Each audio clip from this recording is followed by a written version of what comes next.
And just feel your heart expand. And also maybe your mind a little bit. Ay, ay, ay, ay, ay, ay, ay, ay, ay, ay. Ay, ay, ay, ay, ay, ay. Ay, ay, ay, ay. Ay, ay, ay, ay, ay, ay, ay, ay, ay.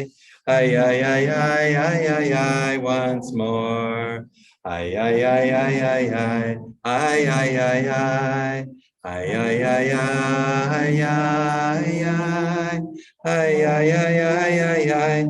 Ay, ay, ay, ay, ay, ay. Ay, ay, ay, ay, ay, ay, ay, ay, ay. So are we gonna have, are you ready for music, to play music? Oh, yeah, I can do that. Your cord is unplugged. I know. Okay. So, good. So first, jokes. These are anti-Semite jokes. And and that's a major theme, in Judaism, is anti-Semitism. It's been for thousands of years, and it doesn't seem to be going away anytime soon. And if you go online, there's just horrible lies and horrible things being said. And so it's still alive, and it's still well, unfortunately. In the late 1930s, a Jew was traveling on the subway reading a Yiddish newspaper. There were such things in New York in those days. The Forward, it was called, the Forwards. Suddenly, to his shock, he spots a friend of his, another Jewish guy, sitting just opposite him, reading the local New York Nazi newspaper. He glares at his friend in anger. He says, "How can you read that garbage?" Unabashed, his friend looks up and says to him, "So what are you reading? The Forward. And what do you read in there? In America, there's a depression. The Jews are assimilating. In Palestine, the Arabs are rioting and killing Jews. In Germany, they've taken away all Jewish rights. You sit there and read all about it, and you get more and more depressed. I read the Nazi newspaper. We own all the banks. We control all the governments. And I'm in a good mood." In 1939, a Viennese Jew from Vienna, Austria, was a good place to leave. A Viennese Jew enters a travel agent's office and says, "I want to buy a steamship ticket." "Where to?" the clerk says. "Well," he says, "let me look at your globe." The Jew starts to examine the globe, and every time he suggests a country, the clerk raises an objection. "This one requires a visa that you can't get. This one is not admitting any more Jews. The waiting list for this one is over 10 years. Finally, the Jew looks up and says to him, "Excuse me, do you have another globe?" So this is one of my favorite ones. So I hope you like this one. And it takes place during World War II. And you should know that the Jews were slightly overrepresented in the US Armed Forces in World War II. The Jews are 4% of America, and they were about 4.5% of the armed forces. Mine was a lieutenant in the Navy. My father was a sergeant in the US Army. Judy's father and her uncles, and all of my uncles served. And it was just the thing. That was all. So there's at least a kernel of truth in here. Get it? The kernel? That's a joke. During the Second World War, a Southern matron calls up the local army base. "We would be honored," she tells the sergeant who takes her call, "to accommodate 5 soldiers at our Thanksgiving dinner." "Why, that's very gracious of you, ma'am," the sergeant answers. She says, "Just be sure that they're not Jews."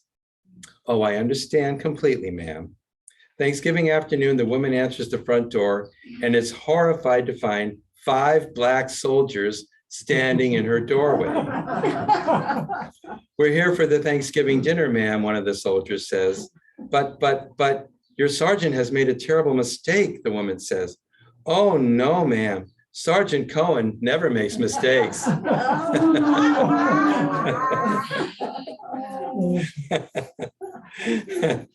Groucho Marx, do you know the Marx Brothers? This is we're not showing our age to talk about, we know the Marx Brothers. 4 geniuses, yeah. So Groucho Marx was married to a non-Jewish woman. When their son was refused admittance to a restricted country club, there used to be such things. And it wasn't that long ago.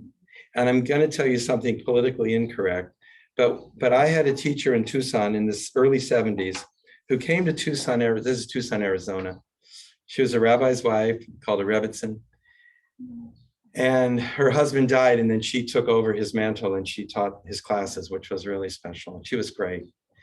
And she showed us a picture because she took a picture when she got off the train in Tucson in 1948, because there was a waiting room for white people. And the sign said, no Jews, dogs, or niggers. That's what it said.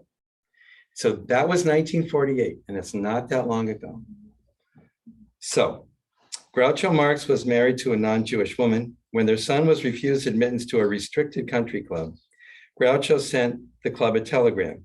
Since my little son is only half Jewish, would it be all right if he goes into the pool only up to his waist?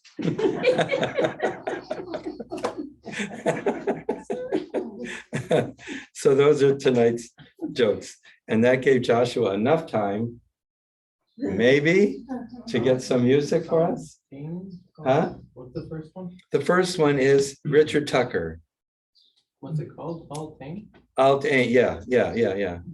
Tal-Tain. Tal is dew, D-E-W. Tal, it means dew, right? So this is an operatic singer called Richard Tucker from the 50s and 60s. And he only says two words. You'll hear he makes a big deal out of two words. But tal is do and tain is give. So they give dew, because in Israel, the 9 months of the year, there's no rain. It's a Mediterranean climate. And I hope that wasn't too offensive when I said that thing I said. But I wanted to be accurate what the sign actually said. So Taltain is a prayer for dew, because that's what keeps the plants alive during the 9 months when it does not rain. And in fact, the dew was the inspiration for drip irrigation, because Israelis in the 40s and 50s, in fact, Yom Kibbutz, my girlfriend's best friend's father is the one who thought of this, but he noticed that there's little tiny drops would coalesce in the early morning, the dew that would fall, and that kept the trees alive and it kept the plants alive. And he thought, why can't we do that with pipes? So they started making little tiny holes, and one thing led to another. And the biggest producer of that kind of technology is called Netafim. It's a big kibbutz in the Negev. And they kind of have a corner on the market. Well, they invented it, they created it. And you can get roughly 3 times the crop for the same amount of water using drip irrigation. You know, you don't need it in Bellingham so much, but there's a lot of places where you really, really do need it. So, Yesh Musica, we have it. Oh.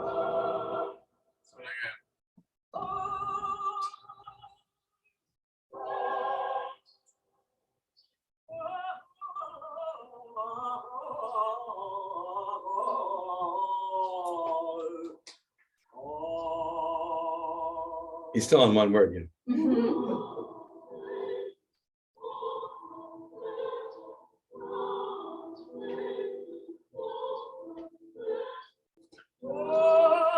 Same word.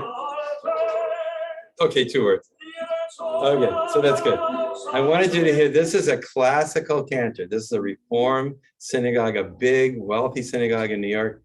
And they have, you know, an organist and a cantor and a choir and the whole deal, the whole shebang.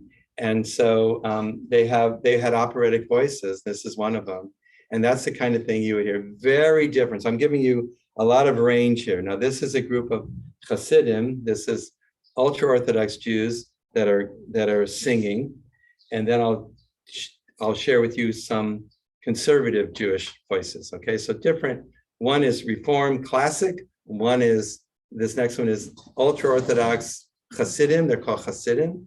And then the next one is going to be 2 from the tradition, the much more modern conservative tradition.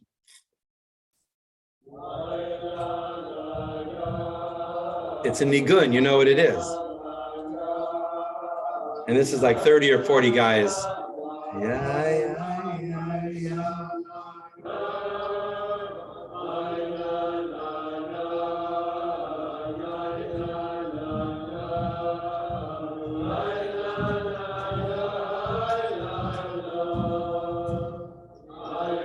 and on and on and on. Okay, you get the idea, right? So is that a big contrast, right, between that and between that? And now we hear from the conservative movement, that's like the movement in the middle, right? There's reformists sort of on the left, orthodoxy's on the right, if you will, and then conservative would be more in the middle. And we'll hear two of them.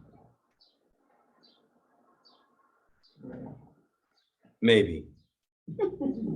Josh is trying mightily.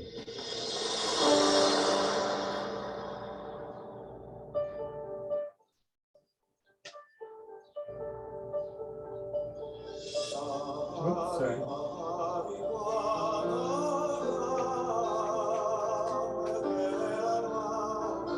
Ribbon Olam is the master of the universe. So it's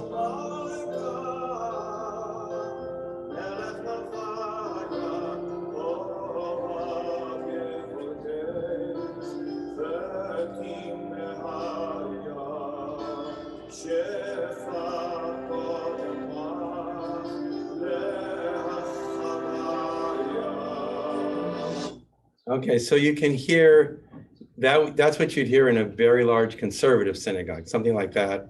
Beautiful voice, piano, that kind of thing. Not so operatic, not like that, the other one. And then I had the next one, if we can do it. Shalom Rab. Shalom Rab, yeah. And this one reminds me of Barry Manilow, but maybe he listened to Barry Manilow when he was a kid, I don't know.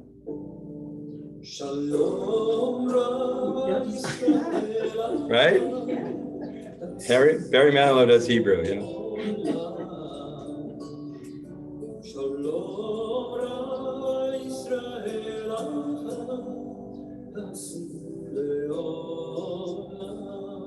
This is a prayer for peace. Shalom Rab, the great peace. With a little percussion and the whole deal. Shalom Rab.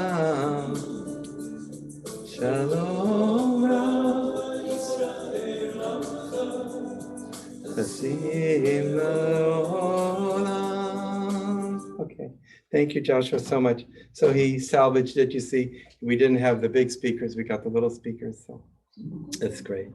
So thank you, Josh. So I wanted you to hear the range between a classical reform and between the middle of the road, and then also the Hasidim with voices, no instruments whatsoever, because on the Sabbath or on holidays, you wouldn't have instruments in an Orthodox synagogue.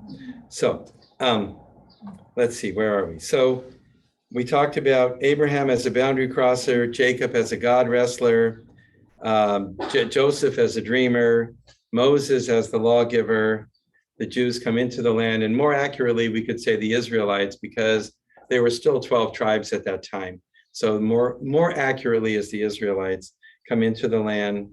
We come into the period of Judges when there were still 12 tribes, and it was a time of stress in the communities one way or the other, whether there was war with the Philistines or there was something going on that was a plague or something where they needed leadership and they would appoint a judge.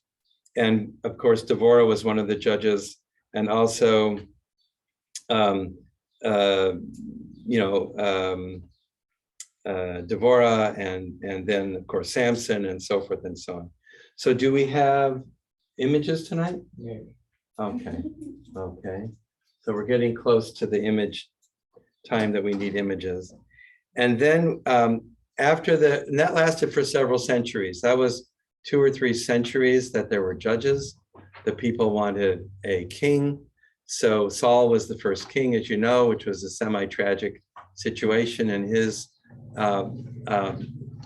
replacement, if you will, was King David, who was very successful as a king. He expanded the boundaries of the land, and he defeated the Philistines numerous times.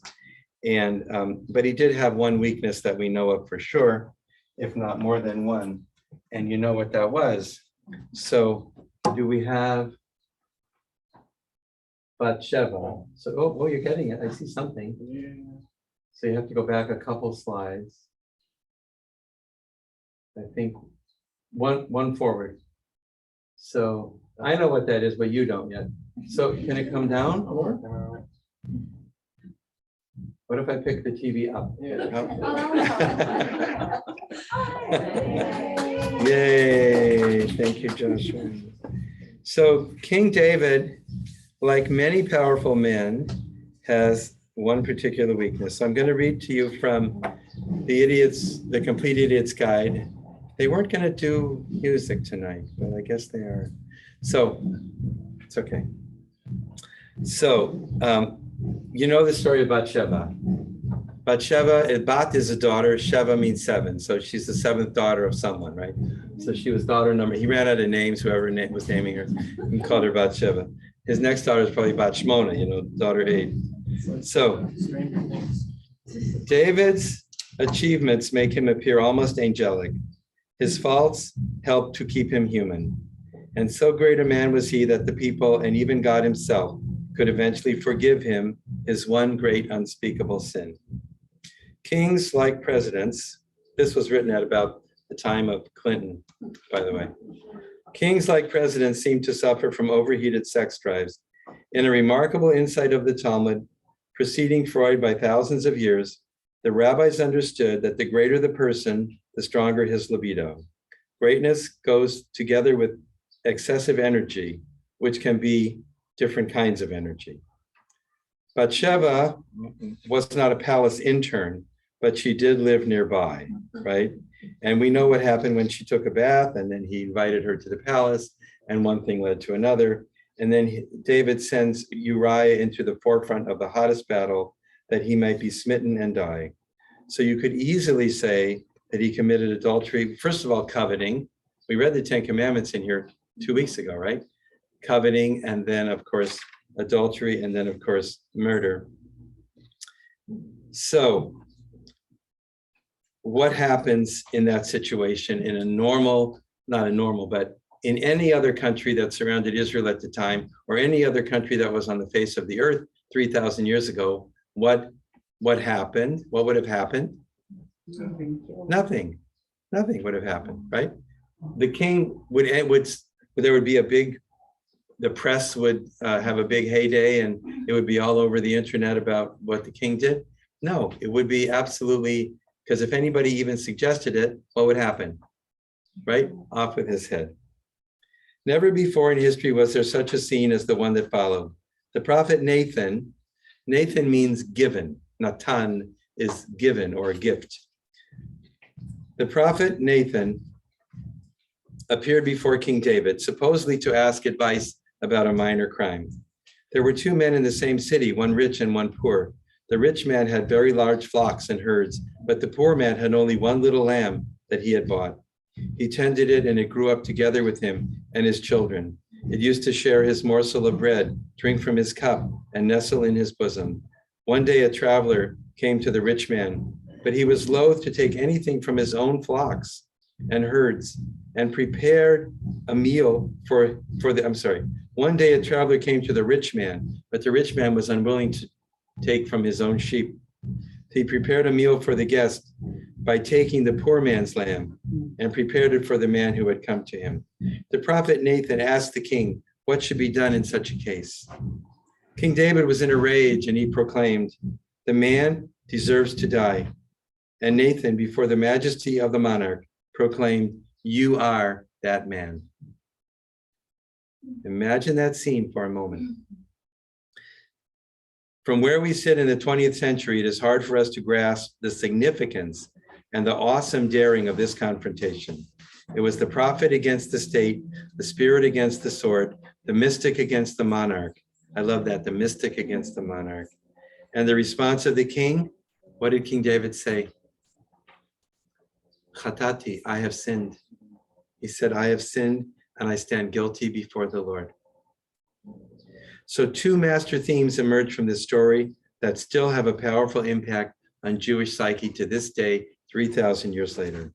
The power of truth over might, that no person, whatever their position, dare ignore the divine demands of morality, and the power of repentance, no matter how grave the crime, sincere remorse, and all the things that you have to do. It's called teshuvah, and there's a whole technology about it, can effect forgiveness. In spite of his faults, and possibly because of them, and his abilities to surmount them. David is still revered 3,000 years after his death. We still sing, we sing David Melech Yisrael, David is the king of Israel. We're going to sing it this fall when we finish the Torah, when we read to the end, and then we start the beginning again. We march 7 times around the synagogue carrying the Torahs, and we have 2, by the way. And so, and that's one of the songs that we sing on one of the rounds around. We sing that still. So just so you know. So this points us to the nature of the monarchy was different than other monarchies. It was a constitutional monarchy, and the Constitution is the Torah, right? So that's that.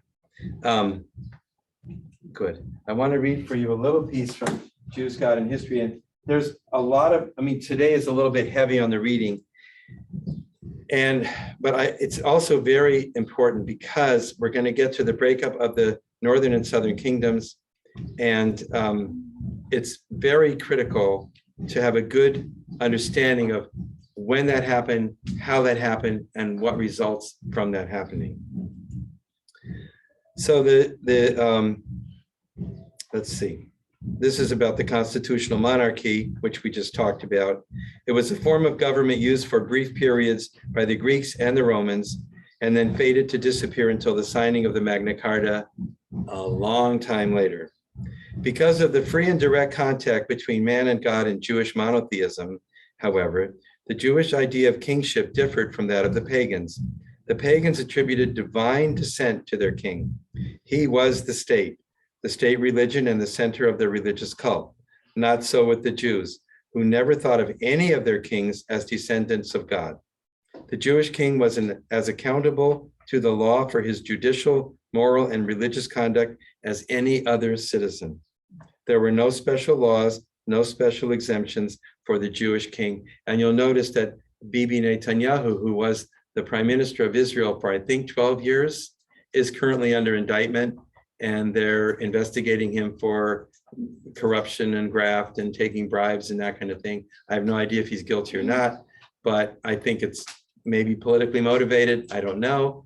You know how those things are going these days with politically motivated investigations, but we'll see what happens there. So you have to have faith in the whole process.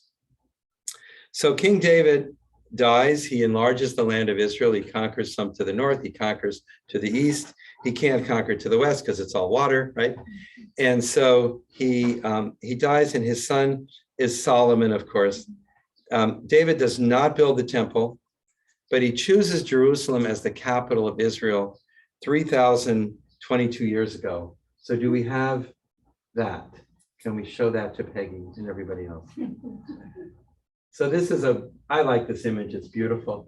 Jerusalem was surrounded by, it's not like when you went to the Temple Mount, did you go to the city of David? Okay, so you know that where the Temple Mount was not the city of David. It's across the road and down the valley and everything else.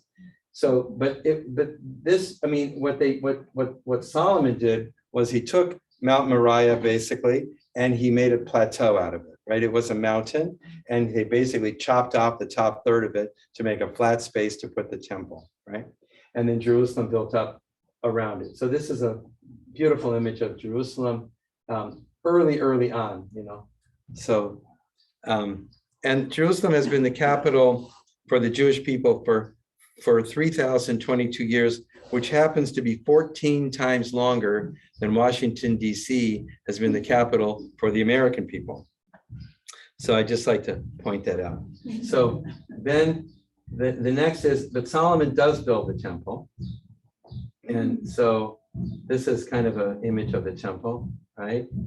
And it must have been amazing, is all I have to say. It was the Holy of Holies was thought to be the same site as the current Temple Mount. Yes, it's across it's not the western wall is to the south of where we think the Holy of Holies was. And you can still go, you can go there. Okay. You can sometimes go on the, but it's where the Dome of the Rock is now, basically. Okay. It's not an accident that they put the Dome of the Rock there. That was known as a sacred place for thousands of years, right? So but there's a place called Hakotel HaMa'arvi HaKatan, the Little Western Wall, which is right opposite. You're still outside of the Temple Mount, but you're the closest you can be and still be outside the Temple Mount. And the last time I was there, I went there with my middle son, and then I thought, oh, I want to come back. So the next time I went back to Israel, I wanted to go up to the Temple Mount. Of course, you're not allowed to go up to the Temple Mount. So I went kind of around this back way, and near where I was with my middle son, and there was a guard there. I think I don't remember what he was either Russian or Ethiopian, something. And I said I wanted to go up, and he said, you can't go up. And I said, what kind of cigarettes do you smoke? And he told me the brand, and I went to this store and I got him 3 packs of cigarettes. And I came back, I put the cigarettes down, and he turned his back, and I went up to the mount. And I got up to the Temple Mount, and I would tell you, I mean, the first thing you see, there's sandbags, and you can tell it's a contested space. And I just got up, and I was up there, and I walked about 6 or 8 feet, and I said, it's just not right. And I turned around and went back down. I went back down the steps, and I left. Because I just didn't feel right to be there. And you're not supposed to be there, and whatever. So I left. But anyway, that's how I got up there. Just took 3 packs of cigarettes, and you have to know the language a little bit. So anyway, so Solomon builds the temple in the year 930 BCE, which is a long time ago.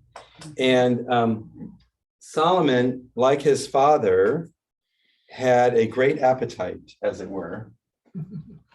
And I'm going to read some more. And like I say, there's a lot of reading, but I want you to really have an understanding, because a lot of what we're going to talk about next week and the next week and the next week pivot on this. This is the pivot, okay? This is where things change. 2 things happen big. One is the breakup of the northern and the southern kingdom, and eventually then the loss of the 10 tribes. So those 2 things impact all the way, the rest of Jewish history, let's say. So this is from 1 Kings. If you want to look it up at home, it's 1 Kings chapter 5, 27 to 31-ish, okay? King Solomon imposed forced labor on all of Israel. Now, all of Israel in those days was the north and the south. So how do you think, just that phrase, right? We know that the centerpiece of the religion of Judaism is the Exodus from Egypt, right? We talk about it every Friday night. We mention it at every service. It's always about the Exodus from Egypt, right? If you read the last chapter of the Torah, it talks about the Exodus from Egypt. It's all about it. So the most important thing that happened historically to the Jewish people is they were enslaved in Egypt, and they were brought out with an outstretched arm and a strong hand, biyad chazaka v'zo'ana tuyah, a strong hand and an outstretched arm. And how do you think they're going to take being enslaved by their own king? How's that going to go over? Huh? King Solomon imposed forced labor on all of Israel. The levy came to 30,000 men. He sent them to Lebanon in shifts of 10,000 a month. They would spend 1 month in the Lebanon and 2 months at home. Adoniram was in charge of the forced labor. Solomon also had 70,000 porters, 80,000 quarriers in the hills. Apart from Solomon's 3,300 officials, how the government's grown, who were in charge of the work and supervised the gangs doing the work. The king ordered huge blocks of choice stone to be quarried so that the foundations of the house might be laid with hewn stones. Solomon's masons, Hiram's masons, and the men of Gebal, how do you say that? I don't know. Gebal shaped them. Thus the timber and the stones for the building of the house were made ready for the first temple. What's the mistake here? Forced labor. There's another nice way to say slavery. Thank you very much. Do you think the people are going to not get it? You think they're going to miss that? You think they're going to be enslaved and they're going to, oh, I didn't realize we were enslaved. I never really got that. You think that's going to happen? Right. That's not going to happen. So that's the first thing. And then, in other words, these things compile, they, one thing on top of another, and eventually you're going to hear what happens. So on 738, this is a kind of a long thing, but you need to understand this too. King Solomon, this is chapter 11 of 1 Kings. King Solomon loved many foreign women in addition to Pharaoh's daughter, Moabite, Ammonite, Edomite, Phoenician. He was an equal opportunity. Hittite women from the nations of which the Lord had said to the Israelites, none of you shall join them and none of them shall join you. How's he doing so far in following the Constitution? Not so good, right. Lest they turn your heart away to follow their gods. Such Solomon clung to and loved. He had 700, count them, 700 royal wives and 300 concubines, and his wives turned his heart away. They would turn my heart away. I would be so busy. I mean, I wouldn't even know what day it was, right? Okay. In his old age, his wives turned away Solomon's heart after other gods, and he was not as wholeheartedly devoted to the Lord his God as his father David had been. Solomon followed Ashtoreth, the goddess of the Phoenicians, and Milcom, the abomination of the Ammonites. Once again, child sacrifice. Solomon did what was displeasing to the Lord and did not remain loyal to the Lord like his father David, and yet he's allowed to build a temple. Do we understand God's ways? No, but we know what they are. A shrine for Chemosh. Let me see. Okay, yeah. Chemosh, the abomination of Moab on the hills near Jerusalem, and one for Molech. Molech was the fire god of the Ammonites, and in the fire, they would put children into the fire. And he did the same for all of his foreign wives who offered in sacrifices to their gods. So this, of course, he turned his heart away from the Lord, God of Israel, who had appeared to him twice and commanded him about this matter, not to follow other gods. He did not obey. And the Lord said to Solomon, because you are guilty of this, you have not kept my covenant. Remember, we talked about covenant in the first 2 or 3 weeks. And the laws which I have given to you. I will tear the kingdom from you and give it to one of your servants. But for the sake of your father David, I will not do it in your lifetime. I will tear it away from your son. And I will not tear away the entire kingdom. I will give your son one tribe, turned out to be 2 tribes, for the sake of my servant David and for the sake of Jerusalem, where I have chosen. So, Solomon is critical to understand the break, the fissure, let's say, right, that Solomon creates by his behavior. His son is worse. We'll get to that in a minute. So Solomon, one of his wives was the Queen of Sheba, we could say maybe. Don't you like this image? I love this image. So this is the Queen of Sheba coming to court, right? And you can tell why he needed the slaves to build this and other things, right? This kind of thing. So, by the way, the Jews of Ethiopia, right? Sheba, what is considered to be Ethiopia. And the Jews of Ethiopia consider that their mother is the Queen of Sheba and their father is King Solomon. That's how they track their ancestry, right? And there were until recently over 100,000 Ethiopian Jews who are accepted in Israel as absolutely full Jews. There's no hyphen or no if, and, but, or anything like that. And I love this factoid. I've said it once before, but I never get tired of it. So Israel saved those people in Ethiopia. The Jews of Ethiopia were under great pressure, and they were persecuted, and they were under enormous stress. They were very, very, very poor. And Israel sent plane load after plane load after plane. Operation, I can't remember what it was called. It might have been Solomon's Carpet or something like that. Anyway, they brought them all to Israel. There's still a few hundred in Ethiopia that didn't want to come or there was some problem with them, or they were sick or something. But there's over 100,000 Ethiopian Jews now in Israel. And it's the only time in history that white people brought black people out of Africa to freedom. I like that. Okay. I'm talking maybe 30 years ago-ish, 1980-ish, the early 80s, yeah. The Jews from Yemen were brought over earlier. They were brought over in the 50s. The Jews from Yemen came over on that was called Operation Magic Carpet. And it's really interesting because there's a prophecy that I will bring you up like on wings of eagles. It's all Kanfei Nisharim, on the wings of eagles. And so they were not afraid at all to get in. They'd never seen an airplane. They didn't know what an airplane was, but they just knew that the prophecy was they would fly back to Israel. So they got in the airplane and they flew back to Israel. And there was one airplane, they were just packed. And these are the Yemenites are relatively small and they were light people. So they had about 1,000 people literally in the plane.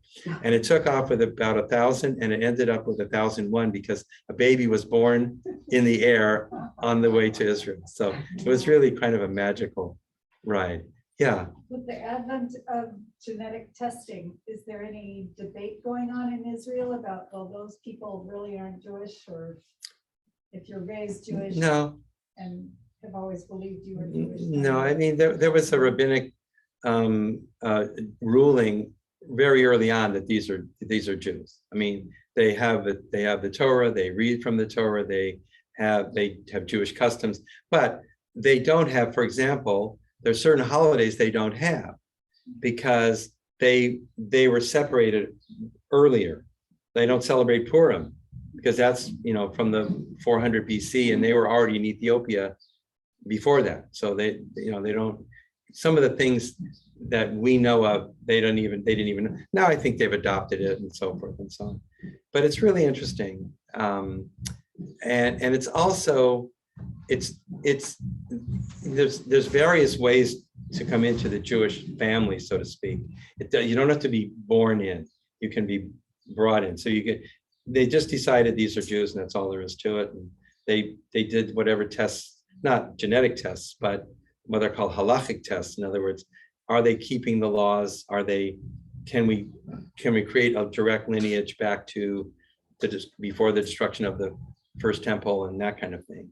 So which is 586 BC and predates Purim by about 150 years. Don. Yes.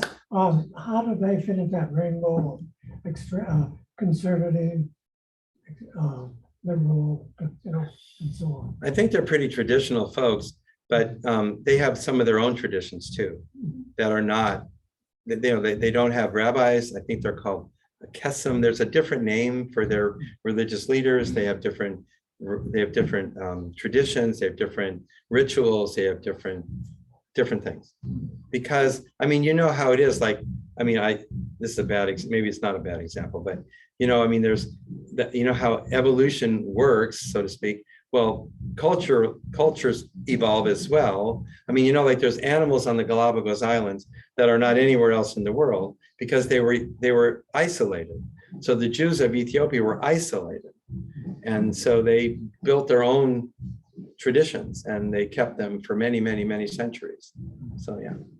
Like Coptic Christians. Like Coptic Christians for many, many centuries. Yeah, the Copts. And where do they live in Israel? Wherever they want. Okay. Are they kind of spread out? They're kind of spread out. I showed you 4 of them at the Haas Promenade, the pictures in the beginning. I showed the pictures of them. Yeah. So everywhere you go, on a bus here or there, you can see, And over time, my guess is they'll intermarry with Jews from Poland or Jews from Ukraine, because when Israel was established, Jews came from 100 countries to come there, all over Europe, South America, Africa, all of North Africa. The Jews of North Africa were all expelled or forced to leave. Also, the Jews of Iran have recently left. The Jews of Syria, who lived there for 2,500 years, the Jews of Iraq, who lived there for 2,600 years. They're all gone. There's no Jews in those places anymore. They're all in Israel or France or America or somewhere else. Yeah. So someone, what was the question? It was because I want to help the people on Zoom. Peggy, are you following us? You're okay? Is it only Peggy on Zoom? No, there's a few other people. Okay. So if let us like wave your hand or something if you want to know what the question was that brought the answer. Okay. Yeah. So so that's about the Jews of Ethiopia. And so here is from 1 Kings 12 is the breakup of the north and the southern kingdoms. And I'm gonna maybe shorten it a little bit. Normally I would have somebody read it, but it's kind of long-ish. And let me see how we're doing here. Okay, we're good. Oh, wait a minute. Hold on. Hold the phone, folks. Hold the phone. Oh, no, I thought, never mind. I saw a smiley face from the person who said they were exposed to COVID or they had COVID. So I thought maybe they didn't have it, but it was to something else. So never mind. So this is the story. The king of the southern kingdom of Judah had to go to the northern kingdom, which is called Israel, and be anointed, be basically approved of, right? He had to go and apply for his job, right? And this is what happens. Rechavam, who is the son of Solomon. And Rechavam, it's an interesting, Rechav is wide, open, gracious, right? And Am is a nation. So it means gracious or open, right? Gracious with the people or gracious with the nation. Compassionate. It can also, Rechav can also mean compassionate. So compassionate, open, gracious with the people, right? So, you know, in Hebrew, the name is either, well, it can mean a lot of things, but it normally either is what it is. Someone is named their actual, that describes them, or it's exactly the opposite. It's wonderfully ironic. So here it's one of those 180-degree names. Rechavam went to Shechem. Now Shechem today is Nablus. Shechem is the West Bank. Shechem is the northern part of the West Bank, right? Rechavam, but that was the capital of Israel, right? The heartland of the Jewish people in those days was what's now the West Bank. Because when they conquered it from the, remember, they came in from the back door. They didn't conquer it from the Mediterranean like this time. For all Israel had come to Shechem to acclaim him as king. They weren't there to deny him his job application. They said, okay. Jeroboam, the son of Nebat, learned of it while he was still in Egypt. For Jeroboam had fled from King Solomon and had settled in Egypt. They sent for him, and Jeroboam and all of the assembly of Israel, all the elders came and spoke to Rechavam as follows. Your father made our yoke heavy. How did he make the yoke heavy? Forced, yes, that's right. Now, taxes and forced labor. Now lighten this harsh labor and the heavy yoke which your father has laid on us, and we will serve you. He answered them, go away for 3 days and then come back to me. So the people went away. King Rechavam took counsel with the elders who had served his father Solomon during his lifetime. He said to them, what answer do you advise me to give to these people?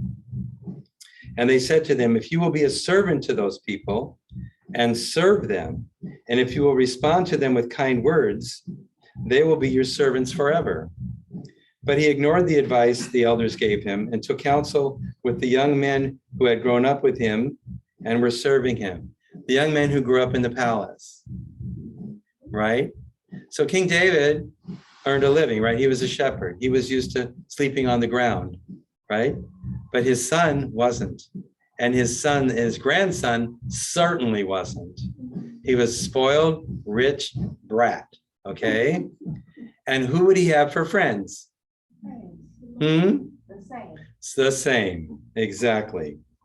What he asked them, do you advise that we reply to these people who told us to lighten the yoke? And the young man who grown up with him said, speak to them as follows. Your father made our yoke heavy. Now, and that asked, your father made our yoke heavy. Now you make it light. You should say to them the following. My little finger is thicker than my father's thighs. My father imposed a heavy yoke on you. I will add to your yoke. My father flogged you with whips, but I will flog you with scorpions. Sounds like Pharaoh to me, doesn't it? This isn't going to end well. Yerovam and all the people came to Rechavam on the third day, since the king had told him to come back on the third day. The king answered the people harshly. He ignored the advice of the elders. He spoke to them in accordance with the advice of the young man. He said he will flog them with scorpions. The king did not listen to the people. He didn't know who he was serving. When all of Israel saw that the king had not listened to them, the people answered the king, we have no portion in David. We do not share with Jesse's son, right? That's Jesse is David's father. To your tents, O Israel, and look to your house, O David. So the Israelites returned to their homes, but Rechavam continued to reign over Israelites who lived in the towns of Judah. Judah is the southern kingdom. The northern kingdom went its own way. And with the northern kingdom go how many tribes? 10 tribes. And they're gone, right? They were treated badly. They had forced labor imposed on them, heavy taxes, like Don says to us, and they bailed, right? That's a very important thing to understand. So this is somewhere around the year 900 BC-ish, a little 890, something like that. And in the year 830, we get another sense of how it's going between the northern kingdom and the southern kingdom. In 830 or so, King Ahab and has a wife named Queen Jezebel, right? So who has a phone that's still that's operable, right? You just type in Jezebel and tell me what it says for a definition for Jezebel. The daughter of the king of Sidon. Sidon is in Lebanon. Now, Sidon. What does it say?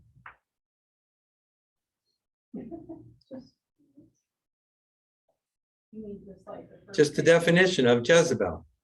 Sex, celebrity, politics.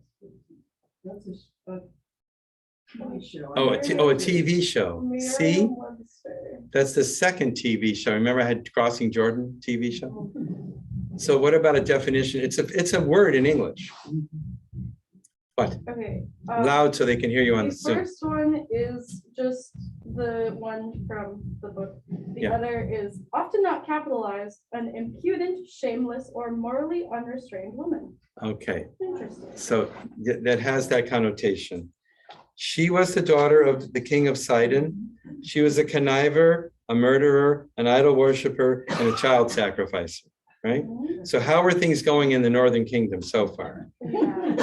Not very well, right? This is the time of Elijah. This is the time of Eliyahu, right? Elijah is the prophet at the time. This is 830 BC-ish. So that's 2,800 years ago. Do we have a picture of Elijah and Elisha? So this is his student prophet, and this is Elijah ascending in the fiery chariot, right? So Elijah is very, very special in the Jewish tradition. We remember Elijah, that's Eliyahu in Hebrew. Eliyahu at every Brit, at every ritual circumcision on an eight-day-old boy, right? The chair that the person holding the baby sits in is called the Kisei Eliyahu, the chair of Elijah, right? So Elijah is at every circumcision. He's at every Passover Seder. We have a special cup of wine on the table for Elijah.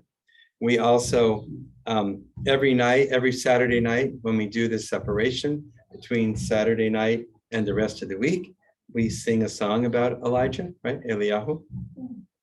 Elijah is the harbinger of, in our tradition, and will announce the arrival of the Messiah, the Mashiach, the anointed one, right? That is, so Elijah's a big, big deal, right? And 130 years after, so 100 years after Solomon is King Ahab in the north and Elijah, and 130 years after that is Isaiah, right? Yeshayahu, right? Which is very similar to Yeshua. It's the same root, right? It's also Joshua, the same root. My son Joshua, Yehoshua, Yeshua, right? So, and Elijah is Yeshayahu. So you can hear the similarity in those. They all come from the word to save, right? So 130 years later, we meet Isaiah, and he ushers in a kinder and gentler Judaism, more universal, based in love, justice, mercy, and tzedakah, which is loosely translated as charity, but has the root word of justice to it. So this might sound familiar to you in a church, right?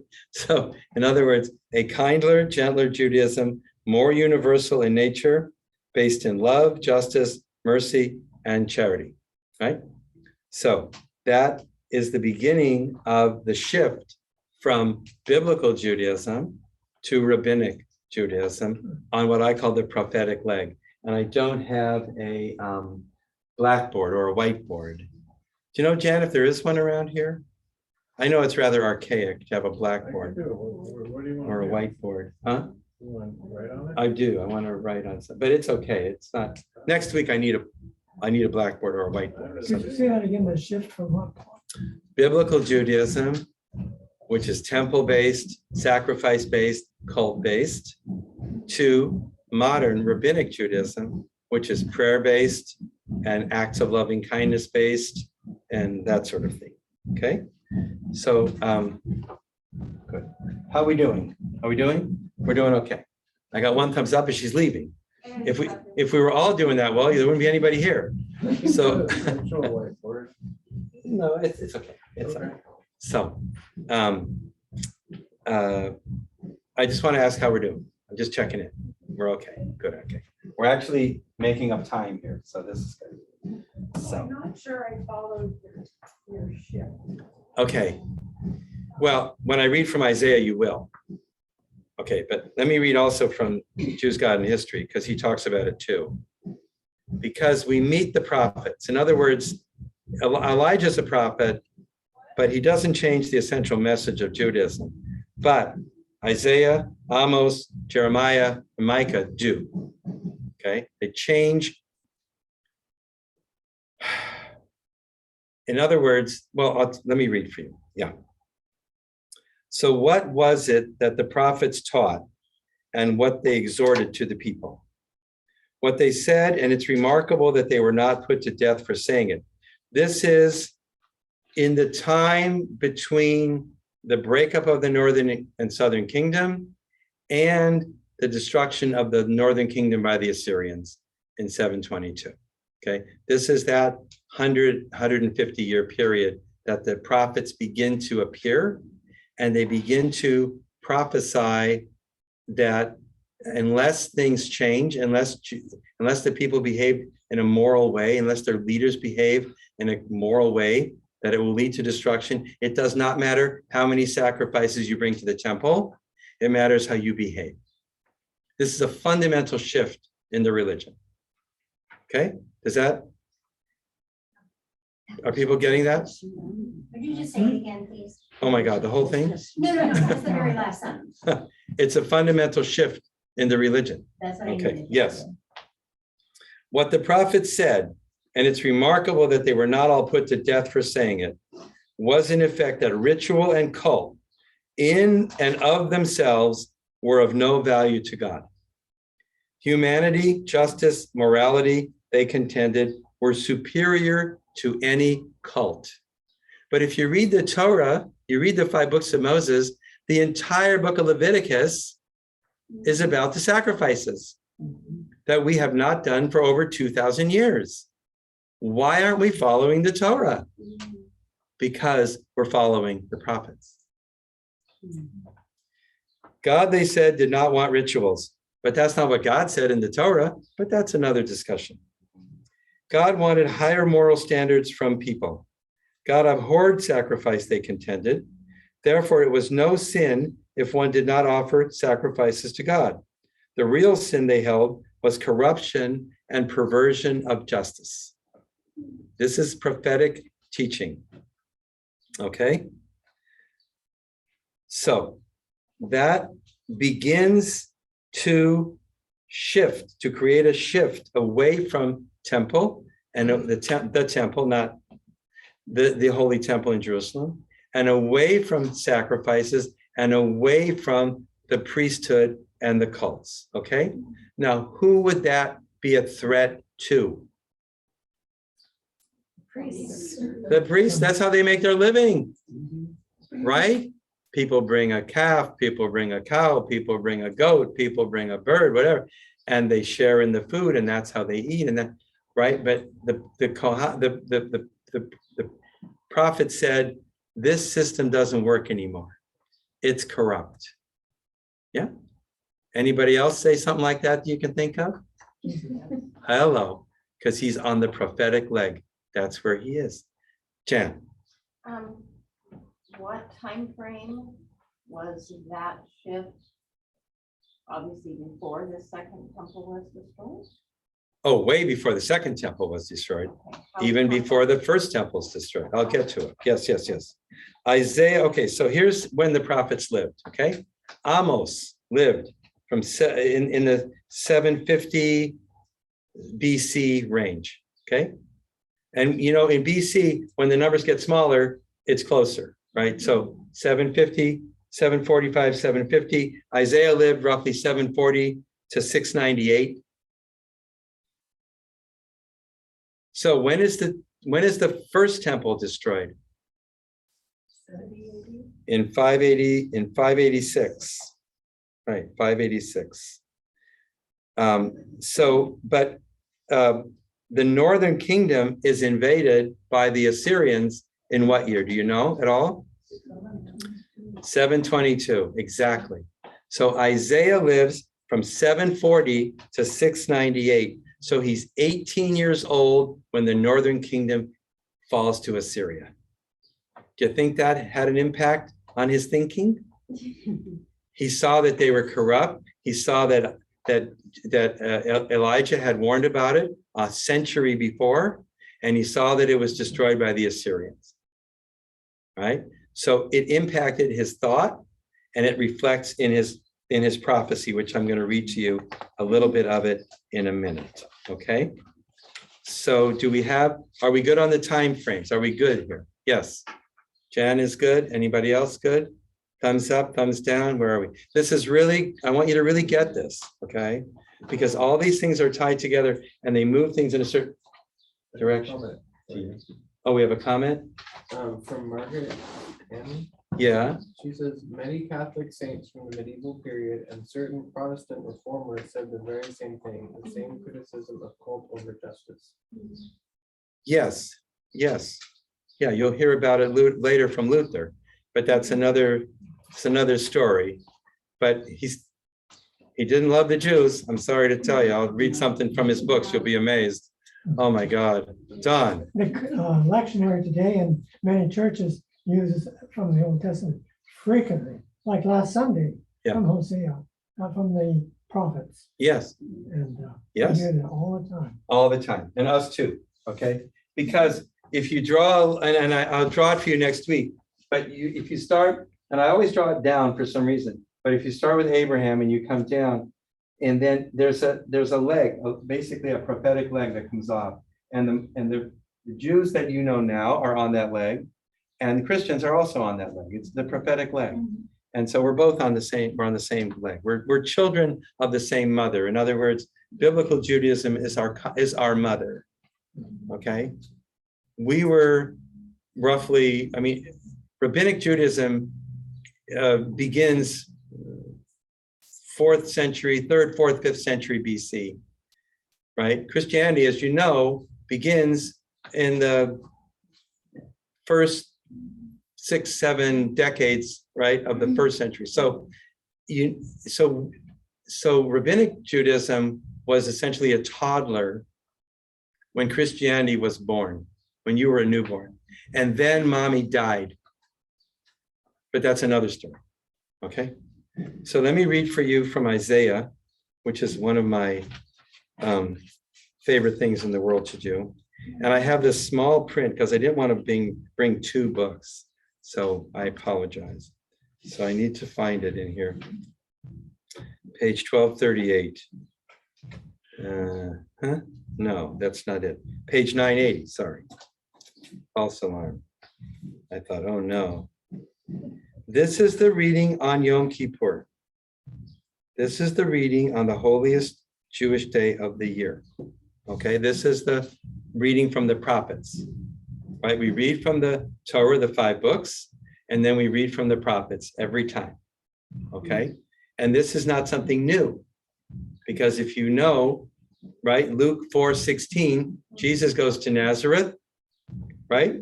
And they give him to read from Isaiah, just like I'm going to read from Isaiah. It's the same thing. It hasn't changed. We've been doing it for 2,500 years, something like that. So this is on a fast day. In other words, this is read on Yom Kippur when we don't eat or drink, right? Lama tzavnu velo ra'ita, hininu nafshenu velo teda, hein biyom tzomchem timtzu chepetz, v'chol atzvechem tingoshu. Why, when we have fasted, do you not see? God, it says. When we starve our bodies, do you pay no heed? Because on your fast day, you see to your business, you oppress your laborers, because you fast in strife and contention, and you strike with a wicked fist. Your fasting today is not such as to make your voice heard on high. Is such a fast that I desire, a day for men to starve their bodies? Is this what God wants? Is it bowing the head like a bulrush and lying in sackcloth and ashes? Do you call that a fast? Is this a day that the Lord will find favorable? Halo, ze yom tzom evcharehu, pateach hatzubot re'esha, hater agudot mota, v'shalach retzutzim chavshim v'chol mota tenateku, halo faros l'rev lachmecha, v'aniyim merudim tavi v'ayit, ki tereh aron v'chisto, u'mibsarcha lo tetalam. No, Isaiah tells us that's not what God wants. This is the fast that I desire, to unlock the fetters of wickedness, to untie the cords of the yoke. The yoke. Does that take us back to Rechavam, right? It takes us directly. There's not even a question that this is connected, right? To unlock the fetters of wickedness, to untie the cords of the yoke, to let the oppressed go free, to break every yoke. It is to share your bread with the hungry and to take the wretched poor into your home. Not to pay money so they could go into someone else's home. Take them into your home. When you see the naked, to clothe him and not to ignore your own kin. Az yibaka kashachar orecha v'aruchatcha mehera titzmach v'halach lefanecha tzidkecha kavod Adonai asvecha az tikra v'Adonai yaneh teshava v'yomer hineni. Then your light shall burst forth like the dawn, and your healing will spring up quickly. Your vindicator shall march before you, and the presence of the Lord shall be your rear guard. Then when you call, Az tikra, then when you call, the Lord will answer.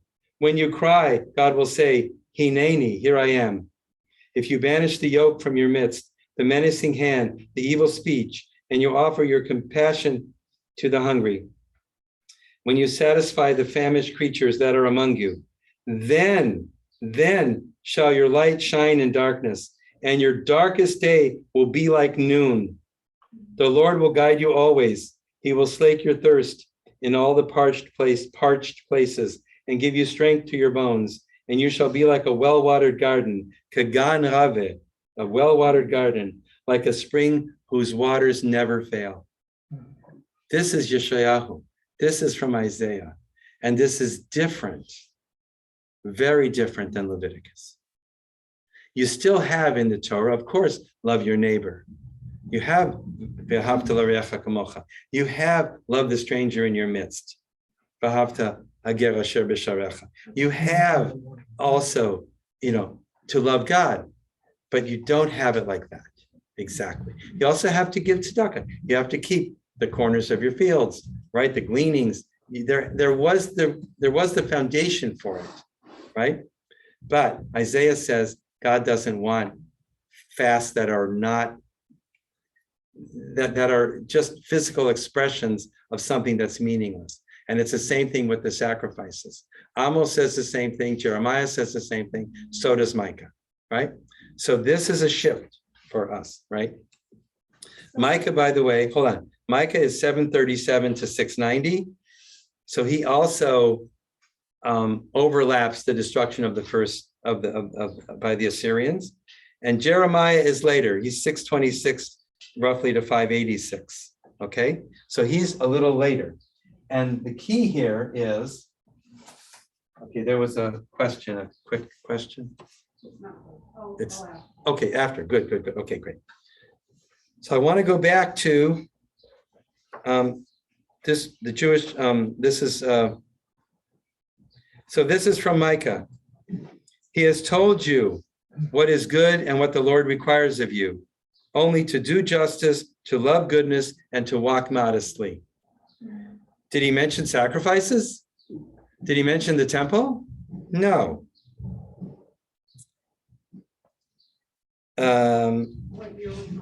Micah is 737 to 690-ish. Okay. So this is from Jeremiah. Only in this should one glory, in his earnest devotion to capital me, to God. For I, the Lord, act with kindness, justice, and equity in the world, for in these I delight.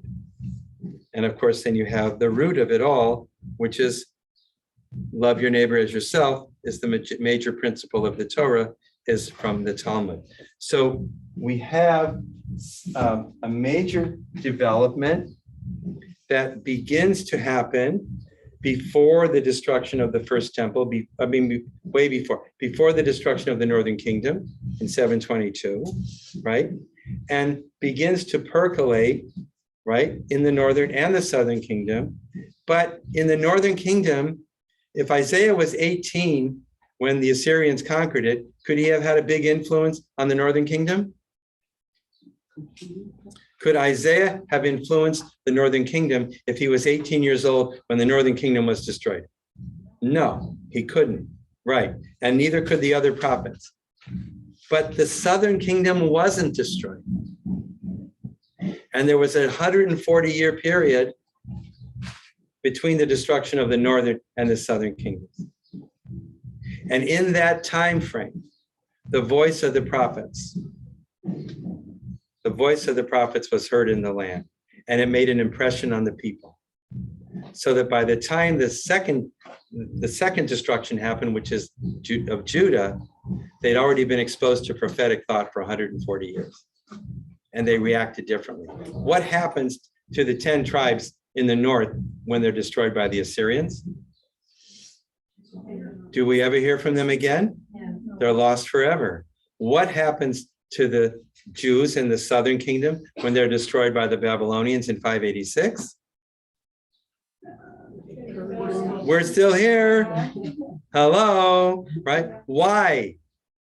Because of those 140 intervening years when the prophetic message had a chance to percolate into the consciousness of the Jews in the southern kingdom.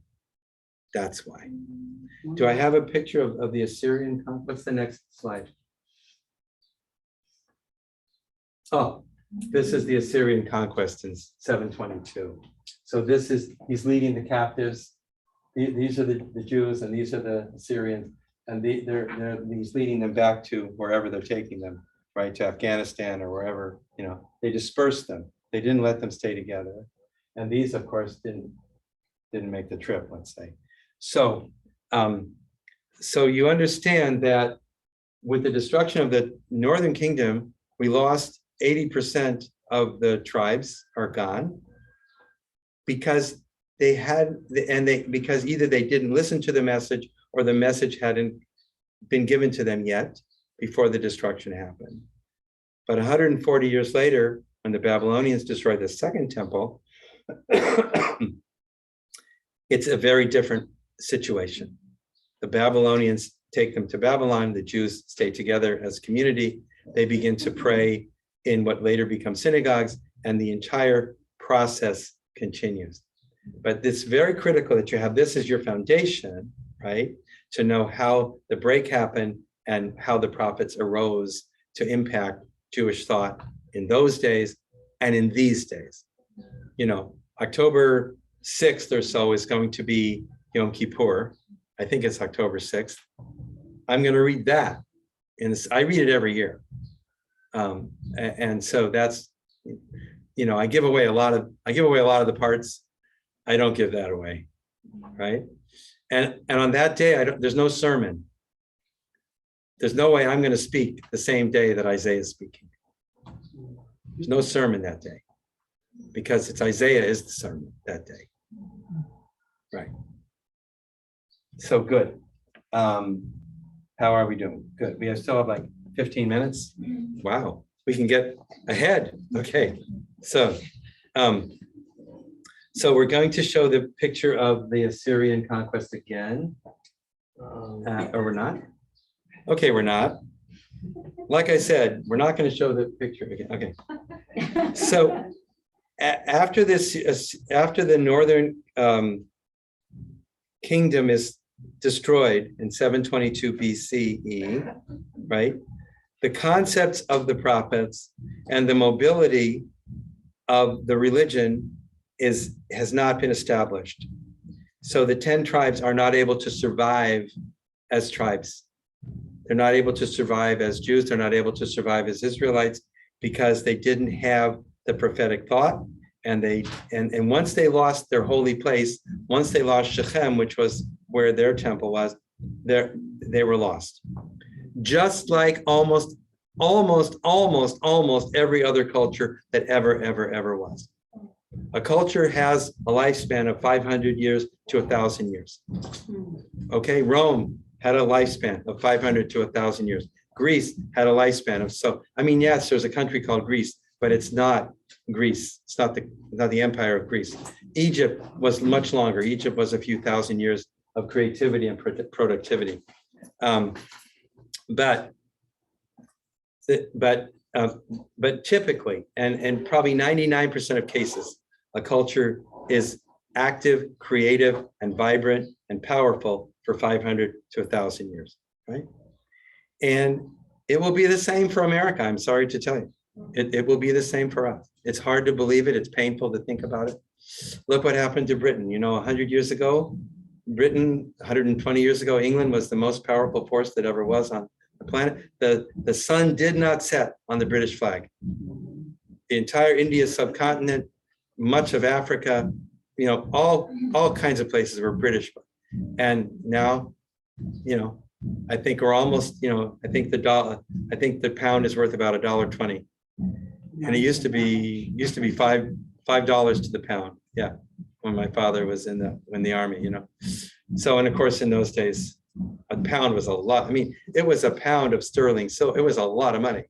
And it's less and less and less and less and less, right? So, okay, what's the next slide we have? I don't even know. Oh, by the waters of Babylon. So 140 years later, right? After the destruction of the northern kingdom is the destruction of the southern kingdom. The Babylonians conquered Judea, which is the southern kingdom. And of course, in Judea, there's 2 tribes, which is Judah, Yehudah, Judah, and also the tribe of Levi, right? And some Benjamin, but mostly Levi and Yehudah. So I'm probably from the tribe of Judah. My wife, is from the tribe of Levi. So Levi and Yehudah make beautiful kids together. I don't know if you know how that works, but when the tribes mix and mingle a little bit, you just get the most amazing kids. So, You're saying Levi and that we say Levi. Levi, yeah, like Levi Strauss, right? So Levi, yeah. Yeah. Nice Jewish boy, Levi Strauss. So 586 BC, Babylonia conquers Judea, the southern kingdom. And the Jews are taken there to Babylonia, which was really almost paradise. I mean, Babylonia was the most advanced city, the most advanced culture on the face of the earth at the time. By the waters of Babylon, where we lay down, we remembered Zion. And their captors, the Babylonians, said to them, sing us a song. They said to them, sing us a song. And the Jews said this, how can we sing our God's song in a strange land? That was their answer. How can we sing our God's song in a strange land? The answer to that question is the rest of Jewish history. Because we can sing our God's song in a strange land. Bellingham is a strange land. Okay, it's not that strange, but it's a strange land, right? But you can build a synagogue, and you can have a Torah in an ark, and you can have prayer books, and you can have rabbis, and you can have your prayer shawl, and you can have committees. Oh, committees. You can have organization, right? Which became the it became the model for churches and for mosques ultimately as well, right? So the question was, how can we sing our God's song in a strange land? And the answer is the next 2,600 years of Jewish history. That's the answer, right? So, and we don't have the song. By the waters of Babylon, where we lay down, when we remembered Zion. Do I have the song? I don't know. But the wicked carried us away, captivity required of us a song. How can we sing our God's song in a strange land? Right? But the answer to that question is everything that follows. Because we can sing we could go to the moon and be Jewish. We could be Jewish on Mars. You could be Christians on Mars, right? So we could be Jewish on Mars. Same thing. So there you go. Good. I think there's one more image. I guess that's it. Yeah, this is from, so this is a very, there's numerous recordings of this. So this is just a record cover. Okay. Whew. We actually made up a little bit of lost time there, folks. So yay, I appreciate it. So what are our questions or comments or confusion, or what did I not do right? Remind me your name. Kathy, Kathy, thank you, with a K. I remember that one. is there a hierarchy within Judaism well, I'm a descendant of Judah, from the tribe of Judah, so I'm above you because you're only from the tribe of Dan, for instance. Well, there's nobody from the tribe of Dan, so that's easy, because that's one of the lost tribes. Oh, so There's 10 those lost tribes. people lost their identities as Jews? They're gone. Most of them are probably Muslims at this point, because that's where they were taken into captivity by the Assyrians, which is the northern part of the Mesopotamian. In other words, Babylonia was the southern part of Mesopotamia, and the Assyrians were the northern part of Mesopotamia. But they dispersed their people all through Asia Minor, basically. So they would put some here and some there and some there, and they would not allow them to speak their languages. They would, they separated people, and they basically, it doesn't take long. The Soviet revolution in the old Soviet Union was 1917, and within 50 or 60 years, 80 or 90%, and you were not allowed to practice Judaism in the old Soviet Union. And within 60, 70 years, the Jews had forgotten their Judaism. They were threatened.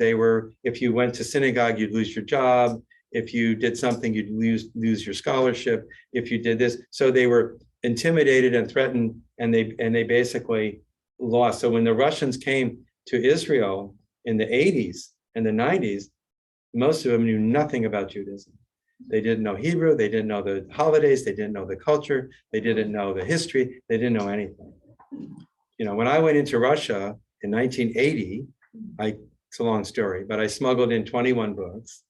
And what did I bring them? I brought them history books. I brought them books. When you went into Russia, the guards asked you if you had any books or magazines. That's what they were afraid of, words, ideas. When I came back to America, they wanted to know if I had guns or drugs. They didn't care if I had magazines, right? We have freedom of speech and freedom of the press, more or less, okay? So, but going into Russia, they only wanted to know what I had in terms of printed material, right? That's what they were afraid of, was words. Here, we were afraid of dangerous things, drugs and guns, right? So, so Dan wasn't a good example, but the Levites have a slightly higher status in an Orthodox congregation because they will get the second, they'll be called to the Torah the second, but the first is the Kohanim, which is the direct descendants of Aaron, who will be called first to the Torah reading. In my synagogue, we don't do that. In conservative synagogues, do they still do that? They still do that. Oh yeah, mommy had the first woman Levi honor ever at, what was Suki's show? Beth something? I don't know. Anyway, it's in Portland. I can't remember. So anyway, does that answer that? Yeah. Well, so it's irrelevant, like people don't think, well, your hierarchy is a little more prestigious than mine. It's largely irrelevant. It's very minimally relevant.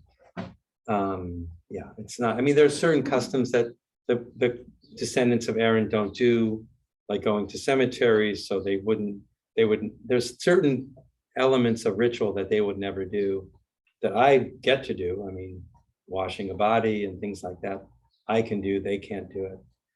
There's some differentiation and there's some, but it's very minimal. I mean, they used to be the aristocrats. They used to be the most powerful and the most wealthy, and they had a protected monopoly, right? But the Romans took care of that, and it's largely gone. It's 99% gone. There's a couple little things. Well, an example, there's something called, something called a pidyon haben, which is you redeem, when a son is born, you give a little bit of, give like a half shekel, or you give a few silver dollars to charity through the tzedakah, through the Kohen.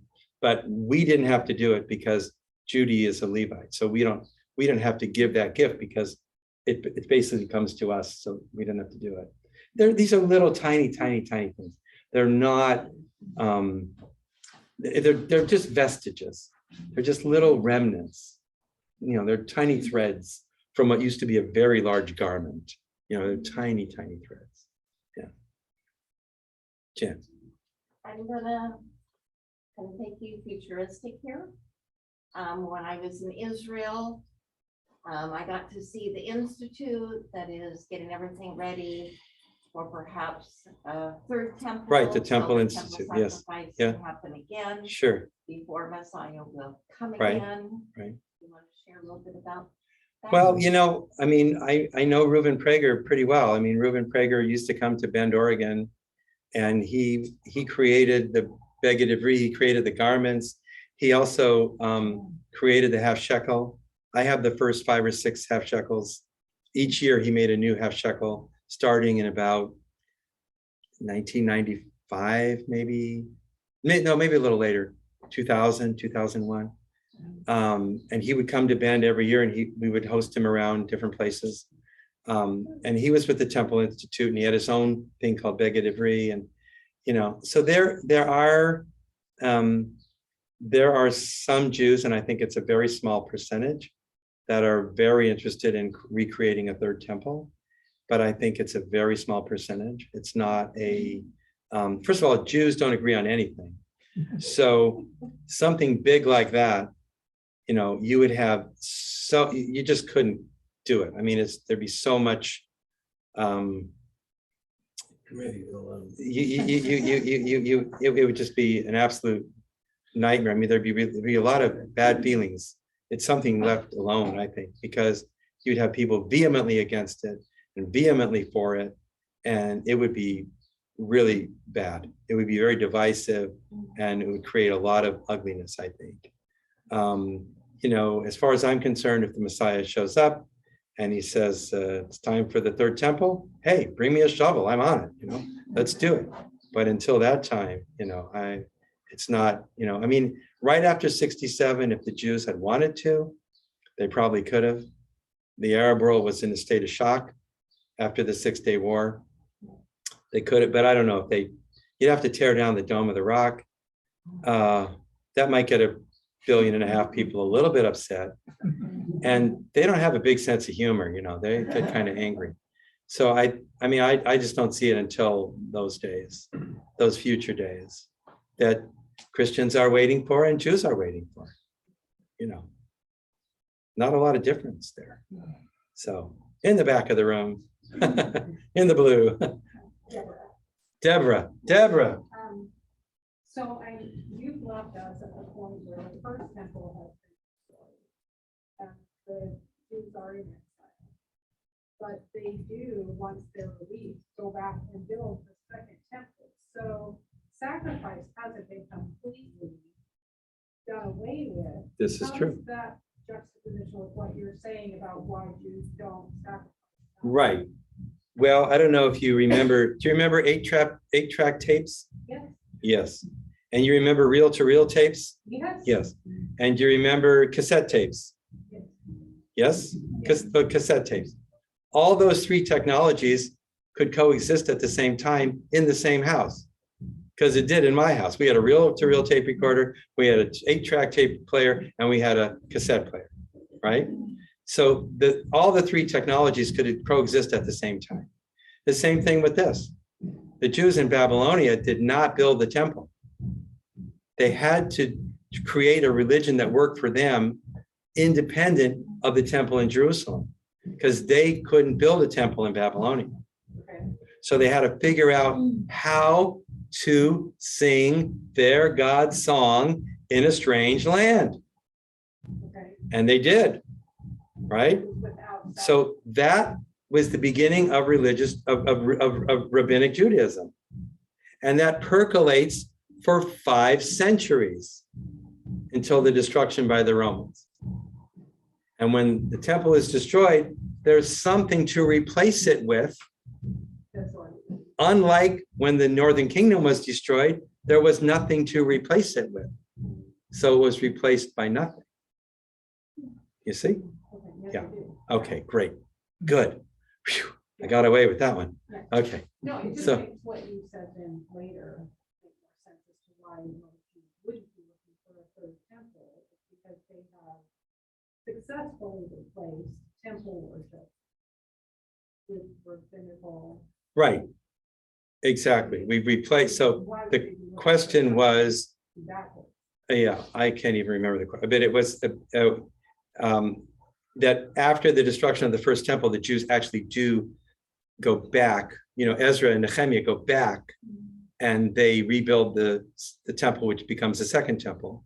And there is still sacrifice for another 5 centuries. That is true. But at the same time, rabbinic Judaism was percolating, the prophetic leg was working.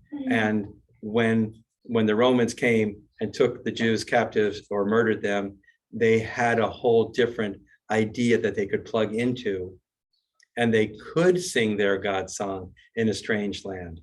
If it was Rome, or if it was Spain, or if it was Germany or Poland, it didn't matter. There you go. Last question, because we're over time, unless you want to I stay just long. want to clarify, the first temple was destroyed in 586 BC, Yes, BCE, and then there was a period when no temple existed, no sacrifices going on. true. Maybe 70 years. Okay, and then the second temple was built and sacrifices continued there. Right. So in Xerxes allows the Jews, especially Ezra and Nehemiah, Ezra was the scribe and Nehemiah, they allowed them to take a large group of Jews back. Why would the king of Persia, or why would the king of Persia allow that? And how come it's Persia, not Babylonia? Oh my God, Well, that's next week, folks. Right, we'll get to that. So, but what was the, So I'm just wondering about sacrifice, if sacrifice was so essential to the Jewish tradition